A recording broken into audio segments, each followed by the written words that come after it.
ਸਾਨੂੰ ਰਾਜੀ ਤੌਰ ਤੇ ਉਸੇ ਖਤਮ ਕਰਨੀਆਂ ਬੂੰਦਾਂ ਦੁਨੀਆਂ ਜਾਣੋ ਜੇ ਰਾਜੀ ਤੌਰ ਤੇ ਖਤਮ ਹੋ ਜਾਣ ऐसियां पार्टियां ਜਿਹੜੀਆਂ ਹੈ ਉਹ ਰਾਜ ਕਰਨ ਤੇ ਸਿਰਫ ਉਹਨਾਂ ਦੇ ਵਫਾਦਾਰ ਬਣ ਕੇ ਰਹਿਣ।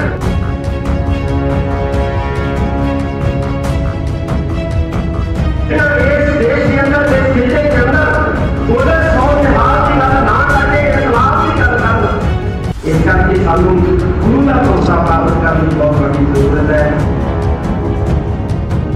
ਸਾਡੇ ਅੰਦਰ ਵਿਉਂ ਬੰਦੀਆਂ ਜਿਹੜੀਆਂ ਉਹ ਉਲੀਕਦੇ ਰਹਿੰਦੇ ਹੈ ਪਰ ਫੜ ਸੇ ਵੇਲੇ को पता सी कि आ भी होगा है आज हो गया तो पता नहीं लगता कि कौन है जेडे सारे अंदर भरा मारी काम करवा रहे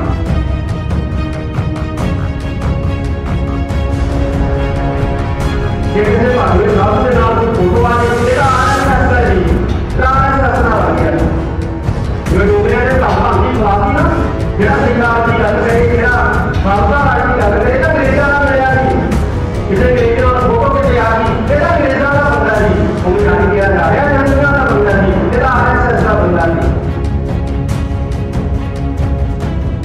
पंजाबी को जम्मू कश्मीर के विचों खत्म करते वक्त राजस्थान के विचों तीसरी भाषा वजों दर्जा खत्म करते वक्त बिल्कुल भी नहीं सोचा गया कि इस पंजाबी भाषा को बेशक हिंदू भी बोलते हैं बेशक मुसलमान भी बोलते हैं पंजाब में ईसाई भी बोलते हैं पर इस भाषा में पूरी दुनिया का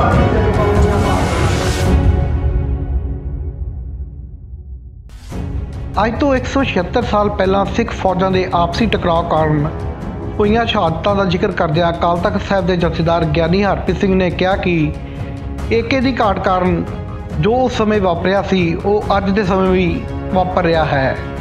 ਗਿਆਨੀ ਹਰਪ੍ਰੀਤ ਸਿੰਘ ਅਕਾਲ ਤਖ਼ਤ ਸਾਹਿਬ ਤੋਂ ਹੋਏ ਇੱਕ ਪਛਤਾਪ ਸਮਾਗਮ ਮੌਕੇ ਸੰਗਤਾਂ ਨੂੰ ਸੰਬੋਧਨ ਕਰਦੇ ਹੋਏ ਕਿਹਾ ਕਿ ਅਜੋਕੇ ਸਮੇਂ ਵਿੱਚ ਵੀ ਸਿੱਖ ਆਪਸ ਵਿੱਚ ਪੂਰੀ ਤਰ੍ਹਾਂ ਪਾਟੇ ਹੋਏ ਨੇ, ਇਸ ਲਈ ਦੋਸ਼ੀ ਕੌਣ ਹੈ ਇਸ ਦਾ ਜ਼ਿਕਰ ਤਾਂ ਜਥੇਦਾਰ ਸਾਹਿਬ ਨੇ ਨਹੀਂ ਕੀਤਾ ਪਰੰਤੂ ਏਕਤਾ ਤੇ ਜ਼ੋਰ ਜ਼ਰੂਰ ਦਿੱਤਾ। ਗਿਆਨੀ ਹਰਪ੍ਰੀਤ ਸਿੰਘ ਜੀ ਦੇ ਇਸ ਬਿਆਨ ਤੋਂ ਬਾਅਦ ਉੱਥੇ ਸੰਗਤਾਂ ਵਿੱਚ ਕੁਸਰ ਮੁਸਰ ਸ਼ੁਰੂ ਹੋ ਗਈ ਕਿ ਆਖਰ ਜਥੇਦਾਰ ਸਾਹਿਬ ਨੂੰ ਹੁਣ ਏਕਤਾ ਦੀ ਫਿਕਰ ਇੰਨੀ ਕਿਉਂ ਸਤਾ ਰਹੀ ਹੈ। ਜਥੇਦਾਰ ਨੇ ਕਿਹਾ ਕਿ ਸਿੱਖਾਂ ਨੂੰ ਰਾਜਸੀ ਤੌਰ ਤੇ ਖਤਮ ਕਰਨ ਦਾ ਯਤਨ ਕੀਤਾ ਜਾ ਰਿਹਾ ਹੈ। ਪਹਿਲਾਂ ਭਰਾ ਮਾਰੂ ਜੰਗ ਕਰਵਾਈ ਗਈ, ਹੁਣ ਰਾਜਸੀ ਤੌਰ ਤੇ ਕਤਲ ਕਰਨ ਦੀਆਂ ਕੋਸ਼ਿਸ਼ਾਂ ਕੀਤੀਆਂ ਜਾ ਰਹੀਆਂ ਨੇ। ਇਸ ਲਈ ਲੋੜ ਹੈ ਸਿੱਖ ਕੌਮ ਨੂੰ ਇੱਕ ਝੰਡੇ ਹੇਠਾਂ ਲਿਆਉਣ ਦੀ। ਜਥੇਦਾਰ ਸਾਹਿਬ ਦਾ ਇਹ ਬਿਆਨ ਉਸ ਵੇਲੇ ਆਇਆ ਜਦ ਅਕਾਲੀ ਦਲ ਰਾਜਸੀ ਤੌਰ ਤੇ ਪੂਰੀ ਤਰ੍ਹਾਂ ਹਾਸ਼ੀਏ ਤੇ ਚਲਾ ਗਿਆ ਹੈ ਤੇ ਚਾਰੇ ਪਾਸਿਓਂ ਬੁਰੀ ਤਰ੍ਹਾਂ ਘਿਰ ਚੁੱਕਾ ਹੈ, ਭਾਵੇਂ ਉਹ ਬੇਅਦਬੀ ਕਾਂਡ ਹੋਵੇ ਜਾਂ ਫਿਰ ਕਿਸਾਨੀ ਮੁੱਦਾ। ਫਿਲਹਾਲ ਅਕਾਲੀ ਦਲ ਦੀਆਂ ਮੁਸ਼ਕਲਾਂ ਅਜੇ ਘਟਣ ਦਾ ਨਾਂ ਨਹੀਂ ਲੈ ਰਹੀਆਂ। ਅਕਾਲੀ ਦਲ ਲਗਭਗ ਇਸ ਵੇਲੇ ਕਰੋ ਜਾਂ ਮਰੋ ਦੀ ਸਥਿਤੀ ਵਿੱਚ ਹੈ। ਸ਼੍ਰੋਮਣੀ ਅਕਾਲੀ ਦਲ ਦੇ ਪੁਰਾਣੇ ਸਾਰੇ ਸਾਥੀ ਉਸ ਨੂੰ ਅਲਵਿਦਾ ਕਹਿ ਕੇ ਤੁਰ ਚੁੱਕੇ ਨੇ, ਜਿਨ੍ਹਾਂ ਵਿੱਚੋਂ ਸੁਖਦੇਵ ਸਿੰਘ ਢੀਂਡਸਾ ਪਾਰਟੀ ਚੋਂ ਬਾਹਰ ਹੋ ਗਏ ਨੇ ਤੇ ਆਪਣੀ ਪਾਰਟੀ ਬਣਾ ਲਈ ਹੈ। ਰਣਜੀਤ ਸਿੰਘ ਬ੍ਰਹਮਪੁਰਾ ਵੀ ਪਾਰਟੀ ਤੋਂ ਨਾਰਾਜ਼ ਨੇ ਤੇ ਪਾਰਟੀ ਨੂੰ ਅਲਵਿਦਾ ਕਹਿ ਕੇ ਤੁਰ ਚੁੱਕੇ ਨੇ। ਜਦਕਿ ਸਿਆਸਤ ਦੇ ਬਾਬਾ ਬੋੜ ਮੰਨੇ ਜਾਂਦੇ ਪ੍ਰਕਾਸ਼ ਸਿੰਘ ਬਾਦਲ ਵੀ ਇਸ ਵੇਲੇ ਘਰ ਵਿੱਚ ਬੈਠ ਕੇ ਸਿਆਸੀ ਚਿੰਤਨ ਹੀ ਕਰ ਰਹੇ ਨੇ। ਫਿਲਹਾਲ ਕੁਝ ਵੀ ਅਜੇ ਤੱਕ ਉਹਨਾਂ ਦਾ ਅਧਿਕਾਰਤ ਤੌਰ ਤੇ ਕੋਈ ਬਿਆਨ ਨਹੀਂ ਆਇਆ। ਅਜਿਹੇ ਵਿੱਚ ਜਥੇਦਾਰ ਸਾਹਿਬ ਦਾ ਇਹ ਬਿਆਨ ਆਉਣਾ ਕਿਤੇ ਨਾ ਕਿਤੇ ਕਈ ਸਵਾਲ ਖੜੇ ਕਰਦਾ ਹੈ ਕਿ ਆਖਿਰ ਗਿਆਨੀ ਹਰਪ੍ਰੀਤ ਸਿੰਘ ਨੂੰ ਏਕਤਾ ਦੀ ਫਿਕਰ ਹੁਣੇ ਕਿਉਂ ਸਤਾ ਰਹੀ ਹੈ, ਜਾਂ ਫਿਰ ਹਾਸ਼ੀਏ ਦੇ ਡਿੱਗ ਚੁੱਕੇ ਅਕਾਲੀ ਦਲ ਨੂੰ ਇੱਕ ਵਾਰ ਤੋਂ ਫਿਰ ਤੋਂ ਸੰਜੀਵਨੀ ਬੂਟੀ ਦੇਣ ਦਾ ਸਹਾਰਾ ਕੀਤਾ ਜਾ ਰਿਹਾ ਹੈ, ਤੇ ਜਾਂ ਫਿਰ ਇਹ ਕਹਿ ਲਓ ਕਿ ਅਕਾਲ ਤਖ਼ਤ ਸਾਹਿਬ ਦੇ ਸਹਾਰੇ ਅਕਾਲੀ ਦਲ ਆਪਣੀ ਸਿਆਸੀਆਂ ਰੋਟੀਆਂ ਸੇਕਣ ਲਈ ਮਜਬੂਰ ਹੋ ਗਿਆ ਹੈ। ਕੇਂਦਰੀ ਵਜ਼ਾਰਤ ਤੋਂ ਅਸਤੀਫਾ ਦੇਣ ਤੋਂ ਬਾਅਦ ਬੀਬੀ ਹਰਸਿਮਰਤ ਕੌਰ ਬਾਦਲ ਤੇ ਸੁਖਬੀਰ ਬਾਦਲ ਤਖਤ ਸ੍ਰੀ ਦਮਦਮਾ ਸਾਹਿਬ ਮੱਥਾ ਟੇਕਣ ਲਈ ਪਹੁੰਚੇ ਸਨ ਤੇ ਚਰਚਾਵਾਂ ਦਾ ਬਾਜ਼ਾਰ ਗਰਮ ਹੈ ਕਿ ਅਕਾਲ ਤਖ਼ਤ ਸਾਹਿਬ ਦੇ ਜਥੇਦਾਰ ਗਿਆਨੀ ਹਰਪ੍ਰੀਤ ਸਿੰਘ ਨਾਲ ਇੱਕ ਬੰਦ ਕਮਰਾ ਮੀਟਿੰਗ ਕੀਤੀ ਜਾਂਦੀ ਹੈ, ਜਿਸ ਵਿੱਚ ਕੀ ਵਿਚਾਰ ਹੋਏ ਇਹ ਇੱਕ ਗੂੜਾ ਭੇਤ ਬਣਿਆ ਹੋਇਆ ਹੈ। ਆਖਿਰ ਅਕਾਲ ਤਖ਼ਤ ਸਾਹਿਬ ਦੇ ਜਥੇਦਾਰ ਦੇ ਇਸ ਭਾਸ਼ਣ ਨੂੰ ਕਿਸ ਸੰਦਰਭ ਵਿੱਚ ਲਿਆ ਜਾਵੇ? ਆਖਿਰ ਉਹਨਾਂ ਕੋਲੋਂ ਅਜਿਹਾ ਕੋਈ ਲੀਡਰ ਹੈ ਜਿਹੜਾ ਸਮੁੱਚੀ ਸਿੱਖ ਕੌਮ ਨੂੰ ਇੱਕ ਝੰਡੇ ਹੇਠ ਲਿਆ ਸਕੇ, ਜਾਂ ਫਿਰ ਇਹ ਕਿਹਾ ਜਾਵੇ ਕਿ ਪੰਥ ਖਤਰੇ ਵਿੱਚ ਹੈ, ਇਸ ਲਈ ਜਥੇਦਾਰ ਸਾਹਿਬ ਨੂੰ ਏਕਤਾ ਦੀ ਫਿਕਰ ਸਤਾ ਰਹੀ ਹੈ। ਅੰਗਰੇਜ਼ਾਂ ਦੇ ਦੋ ਮਨਸੂਬੇ ਸਨ ਇਸ ਸੰਧੀ ਕਰਨ ਦੇ ਪਿੱਛੇ। ਇੱਕ ਮਨਸੂਬਾ ਤਾਂ ਇਹ ਸੀ ਕਿ ਮਹਾਰਾਜਾ ਰਣਜੀਤ ਸਿੰਘ ਜਿਹੜਾ ਹੈ तो सतलुज तो पार मालवे दी रियासतों के ऊपर हावी होकर दिल्ली वाल नहीं बढ़ेगा। दूसरा इसलिए कि महाराजा रणजीत सिंह अफगानिस्तान वाल बढ़ेगा। जे अफगानिस्तान महाराजा रणजीत सिंह के कब्जे में आ जाता है फिर महाराजा रणजीत सिंह का मुकाबला जोड़ा है वो बड़े रोम साम्राज्य के नाल होएगा, रशिया साम्राज्य के नाल होएगा। ते रशिया साम्राज्य के नाल या रोम साम्राज्य के नाल जे सिख राज भिड़दा है ये साडा बहुत बड़ा फायदा होएगा, क्योंकि रशिया जो है उस वक्त अंग्रेजों का दुश्मन था। पर जब ही महाराजा रणजीत सिंह की मौत हो जाती है 1839 अंग्रेज जिहड़े अपनी कीतियां संधियां अपने कीते समझौतियां को तोड़दियां होइयां सिख राज को खत्म करने वास्ते डोगरियां को अपने नाल गढ़ लैंदे कि डोगरे जिहड़े ने अंग्रेजों के इशारियां के उत्ते अंग्रेजों के बकाऊ बन के सिखां दे विच फुट पाउण दे लई यतनशील जिहड़े है वो होने शुरू हो जाते हैं। सिखां दे विच भरा मारू जंग करवाने के लिए डोगरियां ने साजिशां करनियां शुरू कर दी। जिहड़ा सिख राज का वफादार ਉਹਦੇ बारे प्रचार करता कि ਇਹਦਾ अंग्रेजों नाल मिलिया होया, जिहड़ा सिख राज की गल करे कि अंग्रेजों नाल मिलिया होया।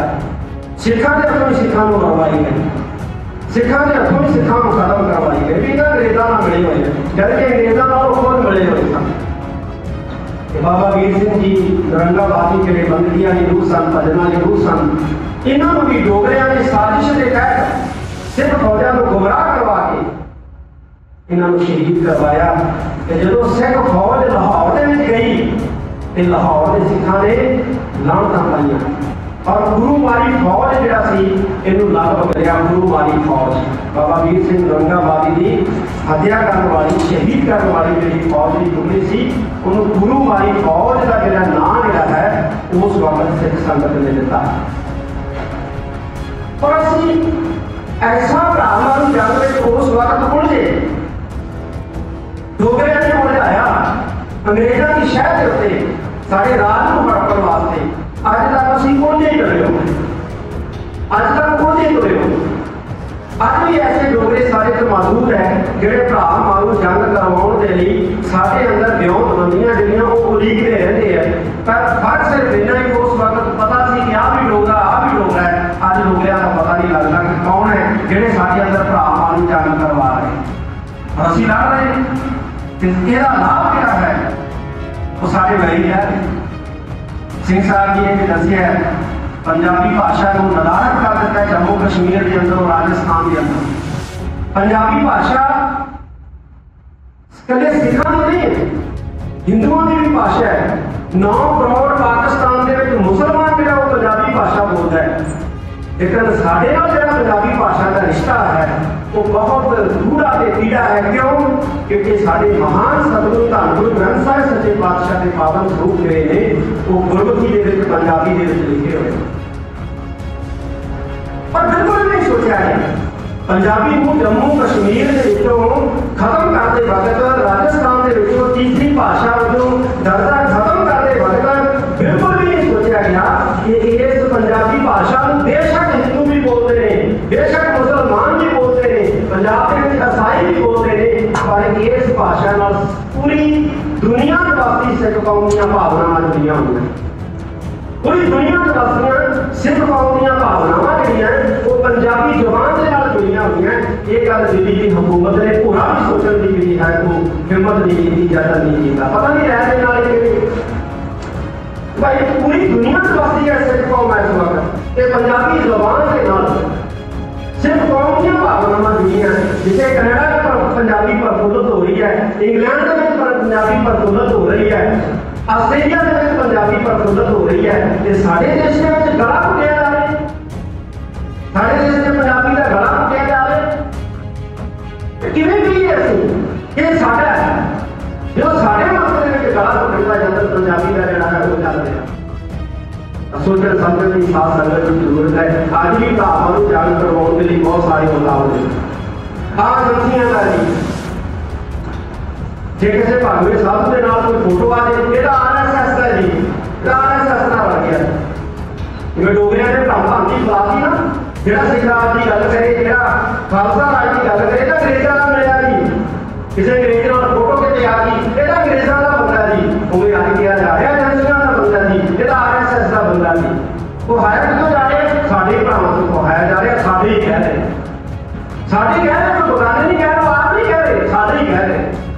बदनाम करी जाते सानू इस धरती के उत्ते कोई राजसी तौर के उत्ते खत्म नहीं कर सकता और सानू राजसी तौर के उत्ते खत्म करनी बोंदा बुनिया जा रही सिर्फ राजसी तौर पर खत्म हो जाए ऐसिया पार्टियां जिहड़ियां है वो राज कर सिर्फ उन्होंने मखार बन के रहन जिहड़ियां इस देश के अंदर इस खिते के अंदर बोले सौ निहाल की गल ना करके इनकलाब की गल करन चाहते हैं असं राजसी तौर पर खत्म ना होइए इस करके सानू गुरु का भरोसा प्राप्त करने की बहुत बड़ी जरूरत